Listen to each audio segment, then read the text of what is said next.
मोटा चारा देखना है हमें, मोटा चारा।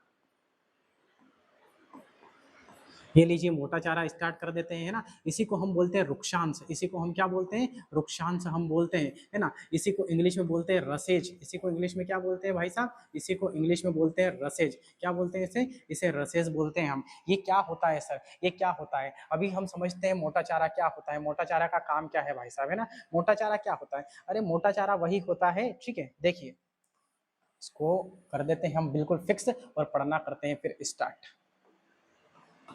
है ना, है ना। मोटा चारे की अगर हम बात करते हैं तो मोटा चारा यानी कि रसेस यानी कि रुक्षांश जो होता है वह एक प्रकार का चारा होता है। जैसे आपके पालक का डंठल, जैसे आपकी मेथी के डंठल, ये क्या है, एक प्रकार का मोटा चारा है। यह हमारे आहार नाल को साफ करता है। अब आहार का मतलब तो भोजन हो गया, नाल का मतलब नली हो गया। तो यहाँ से मुख गुहा से भोजन खाते हैं तो छोटी आंत, बड़ी आंत, मलाशय, गुदा, द्वार तक क्या है, आपकी आहार नाल है। उस आहार नाल को साफ करने का काम कौन करता है, आपका साफ करने का काम करता है आपका ये, है ना, रसेज करता है। तो सबसे बड़ी बात तो क्या है, सबसे महत्वपूर्ण बात यहाँ पर ये है कि आहार नाल को साफ करता है। आहार नाल, आहार नाल, आहार नाल को साफ करता है भाई साहब,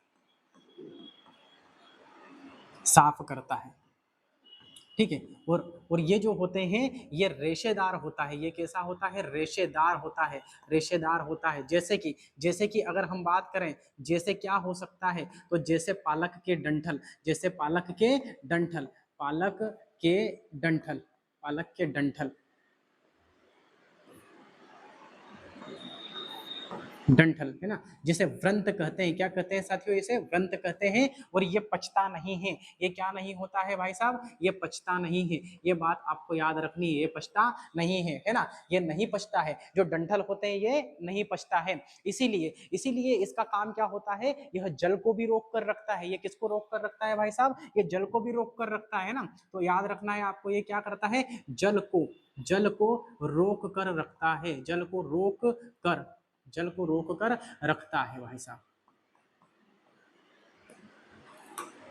जल को रोक कर रखता है। क्योंकि ये तो एक प्रकार का क्या है, आपका एक प्रकार का ये डंठल है। तो यह आपका रसेज होता है। रसेज का मतलब समझ गए आप, इसको मोटा चारा भी बोलते हैं। क्योंकि कौन से प्रकार का होता है ये मोटे चारे के जैसा दिखता है, इसलिए ये क्या हो जाएगा, आपका मोटा चारा हो जाएगा। बिल्कुल आपको जो है फोकस मेरी तरफ रखना है, कंसंट्रेट करके पढ़ना है। बिल्कुल आपको सारी चीजें यहाँ पर समझ में आएगी, सारे कंसेप्ट आपके क्लियर होंगे, कोई दिक्कत आपको यहाँ पर आने वाली नहीं है। जब तक मैं हूं तब तक आपको कोई दिक्कत नहीं आएगी, चाहे कुछ भी आ जाए, आपको बिल्कुल उसका सबका कॉन्सेप्ट क्या कर दिया जाएगा, क्लियर कर दिया जाएगा। तो